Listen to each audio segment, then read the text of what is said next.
बस ड्यूक को खाना चाहती है वो कैसे भी, अब उसके लिए चाहे कुछ भी करना पड़े। तो कैसे हैं आप सभी लोग, तो आ चुका हूं मैं एक नई वीडियो के साथ, एक नए व्लॉग के साथ। तो आप सभी को बताने के लिए कि पल्सर NS 400G 2025 वाली बाइक में और 2024 वाली बाइक में क्या क्या डिफरेंस आ चुके हैं और क्या क्या नई नई चीजें इन्होंने इंट्रोड्यूस कर दी हैं बाइक के साथ। तो आज इसी चीज में स्टार्ट करने वाला हूं। तो सबसे पहले सबसे ज्यादा अपीलिंग और सबसे ज्यादा दिखने वाली और सबसे ज्यादा समझ में आने वाली चीज को बात करते हैं।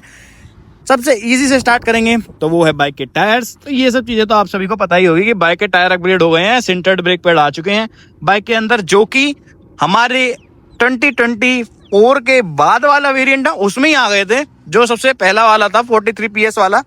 अब उसके बाद क्या क्या अपग्रेड हो चुका है बाइक में वो मैं बताने वाला हूं। जैसा कि आप सभी को पता होगा, ये मेरी bike Pulsar NS 400G 2024 the चेरी ड्रैगमा की बाइक। तो ये बाइक 40 PS वाली है, ये बाइक 40 PS वाली है। और इस बाइक में ये मान लो कि काफी सारे प्रॉब्लम्स भी रही हैं, लेकिन जो नया वाला मॉडल आया वो तो एकदम पावरफुल मेड मशीन आई है 2025 वाली में। अब उसमें क्या क्या अपग्रेड है, सबसे पहली बात वो बाइक बनाती है 43 PS की पावर, ठीक है, और ये बाइक बनाती है 40 PS की पावर। ये बनाती है 40 PS की पावर एट 8800 RPM एंड वो बनाती है 43 PS की पावर एट 8800 RPM और 37 Nm of torque eight 6800 approx, ठीक है। तो ये बनाती है एट 6800 पे ही, लेकिन ये बनाती है 35 न्यूटन मीटर का टॉर्क। तो 2 न्यूटन मीटर का टॉर्क में डिफरेंस है और 3 HP का डिफरेंस है। तो उससे इतना बड़ा डिफरेंस पड़ गया क्या? नहीं। इस बाइक के और उस बाइक के चेन पॉकेट में भी डिफरेंस है गाइस। ये बात बहुत ही शॉकिंग है, आप सभी ने इतना ध्यान नहीं दिया होगा, लेकिन मैंने जरूर दिया है। ये बाइक का चेन पॉकेट 46 टीथ का है, उस बाइक का चेन पॉकेट 45 टीथ का है, ठीक है। तो ये ही बहुत बड़ा डिफरेंस बन जाता है। एक टीथ से आप समझ नहीं सकते हो, रोटेशन पे बहुत बड़ा इफेक्ट पड़ता है भाई। 46 टीथ से बहुत ज्यादा इनिशियल बढ़ जाता है, बहुत ज्यादा पिकअप बढ़ जाता है, लेकिन 45 teeth is the best teeth मैं मानता हूँ 390cc कैटेगरी मोटरसाइकिल के लिए। ड्यूक 390, RC 390, आज तक जितनी 390 आई है सब में ही स्टार्टिंग वाली में कुछ KTM ने करा था, लेकिन उसके बाद सब में 45 टीथ का स्पॉकेट आता है, ठीक है। अब बात करते हैं इस बाइक के अंदर क्या क्या हिसाब है। 40 PS के साथ एल्यूमिनियम का पिस्टन वगैरह और बाकी सारा रेव स्टिल 10,200 RPM, ठीक है। ये वाली bike Pulsar NS 400G 2024 the cherry, ठीक है। ये बाइक 10,200 RPM तक रेव लिमिटर लगा देगी आपकी 40 PS के साथ। अब जो हमारी नई वाली आ रही है 2025 वाली, वो बाइक सबसे पहली बात तो उस बाइक के अंदर आता है फोर्स पिस्टन। फोर्स पिस्टन क्या रहता है वो भी मान सकते हो कि काफी हल्का रहता है और मतलब ज्यादा ड्यूरेबल रहता है, ज्यादा RPM पकड़ सकता है, ज्यादा पावरफुल रहता है। बाइक की रिलायबिलिटी पर इतना कोई असर नहीं पड़ता, लेकिन बाइक परफॉर्मेंस बहुत अच्छी बनाती है गाइस उसके साथ। तो वो बाइक 43 PS के साथ।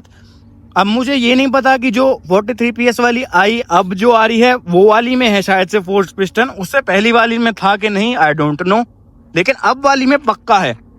और स्पोर्ट शिफ्ट का तो पता ही होगा, यहाँ से बैक गए, यहाँ से सेट गए, सेट में यहीं आ जाता है, इसके बाद आ जाता है लेफ्ट के या उससे पहले आ जाता होगा, इतना कोई बड़ी चीज़ नहीं है पर आ जाता है, ठीक है। ऊपर आता है पहले आता है, ठीक है। तो ये है दो, मतलब ये चीज़ आ गई है।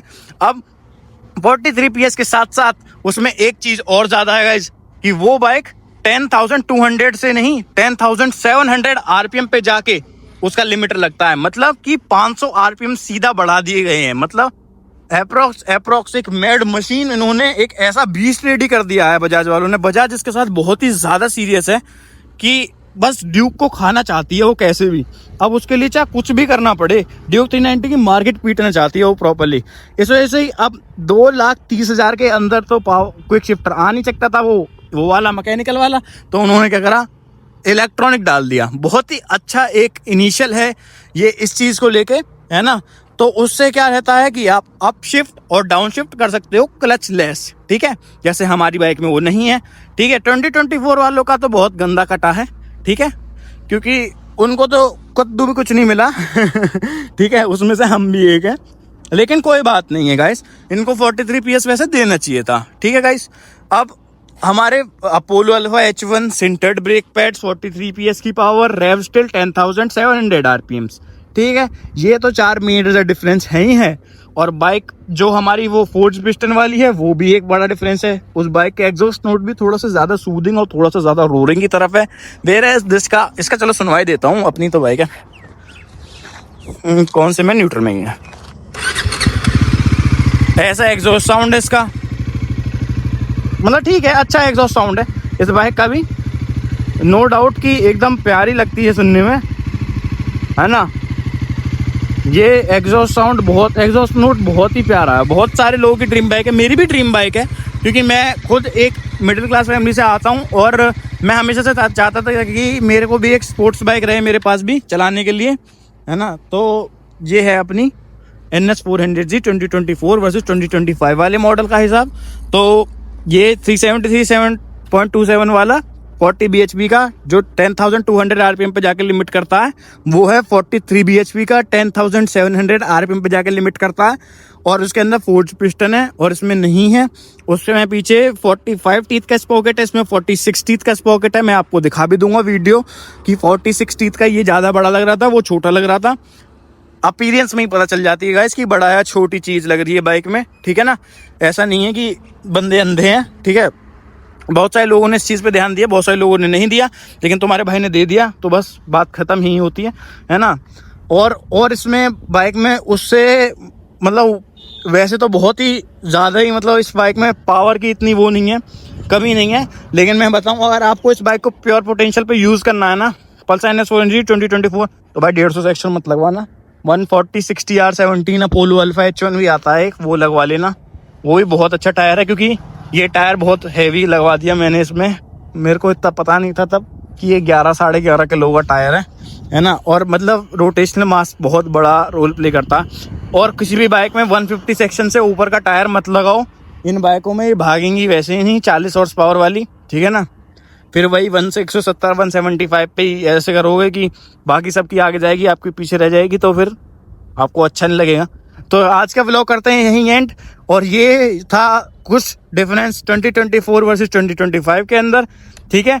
और मिलते रहेंगे ऐसे ही व्लॉग के साथ, ऐसे कंटेंट मैं आप सभी के लिए लाता रहूँगा बहुत अच्छा, जिसमें आप सभी को कुछ ना कुछ एक नई चीज़ सीखने को मिलेगी जो किसी ने नहीं दिखाई होगी। तो मिलते हैं एक नई वीडियो में बहुत जल्दी। Do subscribe to my YouTube channel, और ऐसे कंटेंट देखने के लिए लाइक, सब्सक्राइब, फॉलो, और इंस्टाग्राम पे भी कर लेना। ID मेंशन कर देता हूँ मैं हर बार डिस्क्रिप्शन में, ठीक है गाइस। तो मिलते हैं जल्दी।